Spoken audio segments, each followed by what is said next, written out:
दोस्तों आज हम बात करने वाले हैं प्रीलिम्स के बारे में। और मैं अभी जो ये वीडियो सीरीज़ चला रहा हूँ इसमें हम प्रीलिम्स के गाइडेंस के बारे में बात करेंगे कि आपको अपनी प्रीलिम्स की तैयारी कैसे करनी चाहिए। ये वीडियो जो 2023 में अपीयर होने वाले उनके लिए भी बहुत इम्पोर्टेंट है और जो 2024 में देने वाले उनके लिए भी बहुत इम्पोर्टेंट होने वाली है।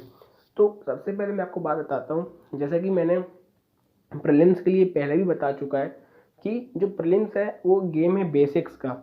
अगर इसमें आपके बेसिक्स स्ट्रांग होंगे तो ही आप पेपर को क्लियर कर पाएंगे। उससे मतलब नहीं होता कि यूपीएससी चाहे कितना भी कठिन पेपर क्यों ना बना ले, वो कितना ही पेपर को अनप्रेडिक्टेबल बना ले, पर अगर आपका बेसिक स्ट्रांग है तो आप पेपर को किसी भी हाल में क्लियर कर लेंगे। तो मैं आपको ये बताने वाला हूँ कि आप पढ़ाई तो कर रहे हैं, सबसे पहले आप अपने बेसिक्स को स्ट्रांग करेंगे, लेकिन ये एक मतलब ट्रू रियलिटी है। आपको थोड़ा इसमें मतलब अटपटा भी लग सकता है, थोड़ा वियर्ड लग सकता है, पर ये सच्चाई ये है कि यूपीएससी में आप जितना ही पढ़ लें, आप जब पेपर में अटैम्प्ट करने बैठेंगे, वहाँ पेपर देने जाएंगे, तो आपको 100 में से 30 से 35 क्वेश्चन ही आप ऐसे क्वेश्चन होंगे जिसको आप एक बार पढ़ के डायरेक्ट टिक कर लेंगे। मतलब आप उसमें 100% श्योर होंगे कि हाँ ये आंसर सही है, मैंने पढ़ा है। बाकी सोचो 30 से 35, अगर मान लें अपन अगर 40 भी माने तो 60 क्वेश्चन ऐसे रहेंगे जो जिसमें आपको बहुत सारे डाउट रहने वाले हैं। मतलब 60 तो मैंने ज़्यादा बोल दिया। एक हम लोग मैक्सिमम क्या मानते हैं कि 80 टू 90 अटैम्प्ट करने, तो मान लो कि जो 30 से 35 करने के बाद जो बाकी क्वेश्चन आपको अटैम्प्ट करने होंगे तो उसमें बहुत सारे क्वेश्चन ऐसे होंगे जिसमें आपको डाउट रहेगा कि इसमें ये सही हो सकता है, इसमें आपको एक ऑप्शन गलत लग सकता है, या फिर इसमें आपको 2 ऑप्शन गलत लग सकता है। अब अभी प्रैक्टिस कर रहे होंगे प्रीलिम्स की, या फिर जो पहले प्रीलिम्स दे चुके हैं उन्होंने देखा होगा कि बहुत सारे क्वेश्चन ऐसे होते हैं जिसमें एक ऑप्शन एलिमिनेट हो रहा होता है, हमें डाउट रहता है कि ये हो सकता है, ये हो सकता है। तो मेन उससे डील कैसे करें, और जो ये क्वेश्चन है ना, यही आपके मतलब डिसाइडिंग फैक्टर होते हैं कि आप प्रीलिम्स क्लियर कर पाएंगे कि नहीं कर पाएंगे। क्योंकि देखो कट ऑफ कितनी जा रही है, लास्ट ईयर कितनी थी, 87 थी। तो कम से कम आपको 40 टू 45 क्वेश्चन तो मतलब मिनिमम करना ही है, और हम सेफ माने तो कम से कम 55 टू 60 के बीच में आपके सही होने चाहिए, है ना। तो हम इसी के बारे में बात करने वाले हैं कि यूपीएससी में ऐसी वो क्या लॉजिकल, इसको ट्रिक नहीं कहेंगे, ये सीधी सी बात, लॉजिकल एलिमिनेशन बोलते हैं इसको, जो काम करता है आपके प्रीवियस नॉलेज पे। अगर आपके बेसिक क्लियर है तो आप इसमें थोड़ा लॉजिक लगा के, कॉमन सेंस लगा के आप क्वेश्चन को सॉल्व कर जाएंगे।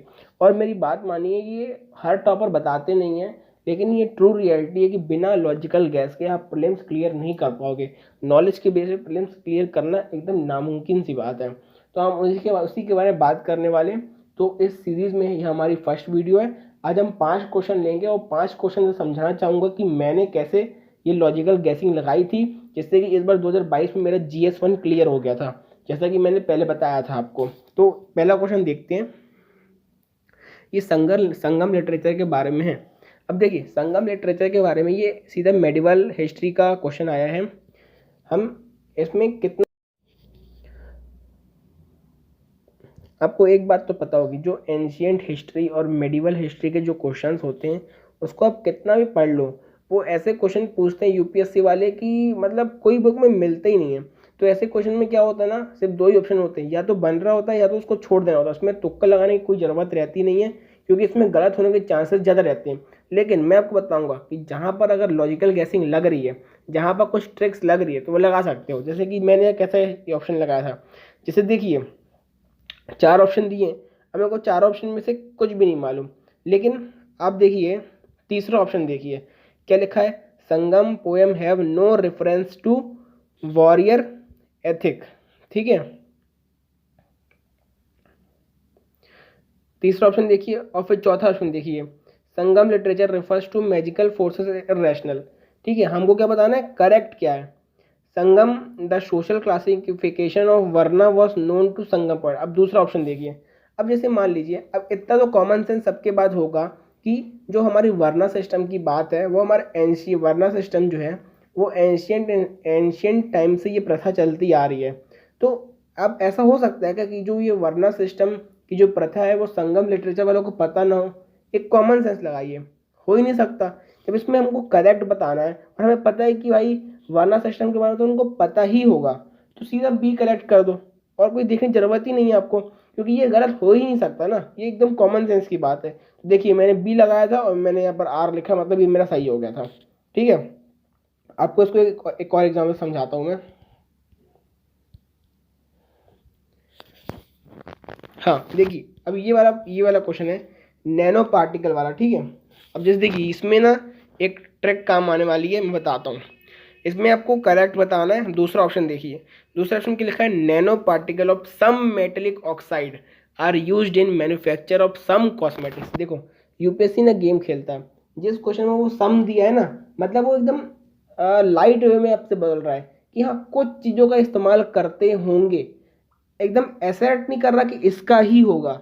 अगर वो जिस चीज़ को एसर्ट करता है ना, ऑफ दिस थिंग, दिस चीज मतलब दिस थिंग, तो वो हमेशा गलत होती है। और जिसमें में सम लिखता है ना, मतलब वो निश्चित रूप से नहीं कह रहा कि ये चीज़ का इस्तेमाल करते हैं, वो कह रहा है कि हाँ कुछ चीज़ों का करते हैं, कुछ चीज़ों का। कौन सी चीज़, कुछ भी हो सकती है। सम लिखा है, और सम कॉस्मेटिक्स, ऐसा नहीं कि पूरे कॉस्मेटिक्स में यूज़ कर रहे हैं, सम लिखा है, तो इसके पॉसिबिलिटी ज़्यादा होती है सही होने की। तो अब इसको ना प्रीवियस ईयर क्वेश्चन अपना, अब इसका ट्रेंड देखेंगे ना, तो जहाँ जहाँ यूपीएससी ने सम का इस्तेमाल किया ना, वो 90% सही होते हैं। और जहाँ पर किसी चीज़ को एसर्ट कर रहा है कि नहीं नहीं यही चीज़ होगी, इस चीज़ से बनता है, तो वो गलत होती है। जैसे देखिए थर्ड ऑप्शन देखिए, nano particle of some commercial product which enter the environment are unsafe for humans. देखो सम लिखा है ना, अब अगर इसमें सम नहीं भी दिया होता तो हमें पता है कि नैनो पार्टिकल्स जो एनवायरनमेंट में घुसते हैं वो अनसेफ हो सकते हैं ह्यूमंस के लिए। ठीक है, पर मेरे को तो, मैंने मतलब इसमें ध्यान भी नहीं दिया, मैंने सम देखा था, और सम में क्या वो एक पॉसिबिलिटी बता रहा है, ऐसा नहीं कर रहा। और जिस चीज़ में मैंने बताया कि पॉसिबिलिटी बता रहा है, तो वो चीज़ के सही होने के चांसेस ज़्यादा रहते हैं। तो देखिए मेरे को इतना समझ में आ गया था कि 2 और 3 करेक्ट है। अब 2 और 3 तो एक ही ऑप्शन में दिया है, तो मैंने सही लगा दिया, देखो मेरा सही हो गया। तो ये एक ट्रिक है थी। ठीक है, एक और क्वेश्चन लेते हैं।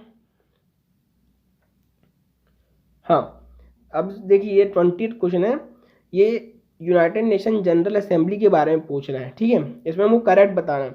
अब देखिए इसमें भी ना जो मैंने पिछली ट्रिक बताई थी ना वही लगेगी। मेरे को इसके बारे में कुछ पता नहीं था कि इसके क्या रूल्स हैं। देखो उसमें क्या लिखा हुआ, पहला ऑप्शन देखिए, the UN general assembly can grant observer status to the non member state.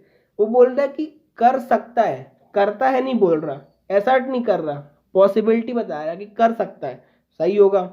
दूसरा देखो, inter governmental organisation can seek, मतलब कर सकते हैं, ऑब्जर्वर स्टेटस ले सकते हैं।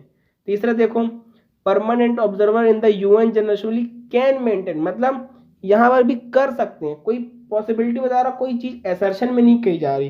तीनों सही होंगे, देखो तीनों लगाया मैंने, आर सही हो गया ये वाला भी। एक और एग्जांपल लेते हैं, देखो ये चौथा एग्जांपल ये वाला। इसमें देखो 3 ऑप्शन देखो। बायोफिल्म्स के बारे में मेरे को एक चीज नहीं पता थी, बायोफिल्म्स कैन एग्जिबिट एंटीबायो, कैन कर सकता है, सही है। दूसरा देखो, can form on food, food में बन सकता है, हो बन जाएगा नहीं बोल रहा है, ऐसा नहीं कहा कि हो ही जाएगा, सकता है, होने का तो कुछ भी हो सकता है भाई। Biofilms can form and medical implants can, तीनों सही होगा, देखो तीनों सही है। एक और एग्जांपल लेते हैं।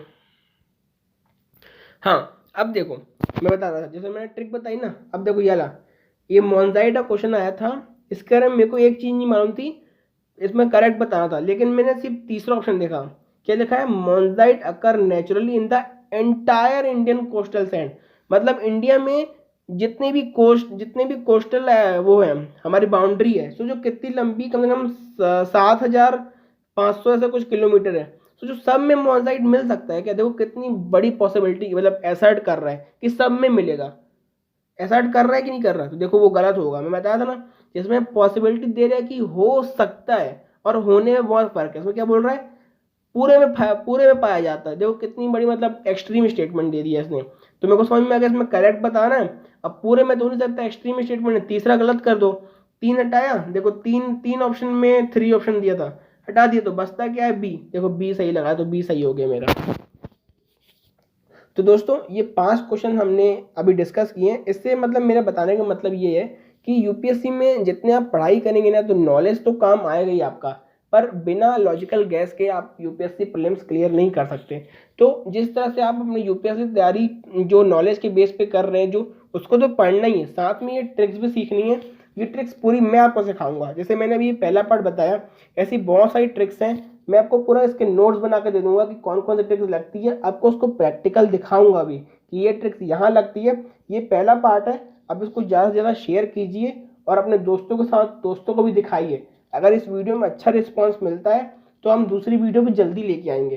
तो आप इसको सीखिए इस ट्रिक को और अपनी पढ़ाई जारी रखिए। तब तक के लिए आपको ऑल द बेस्ट। आशा करता हूँ आप अच्छे से पढ़ाई करेंगे। तो मिलते हैं अपनी नई वीडियो के साथ।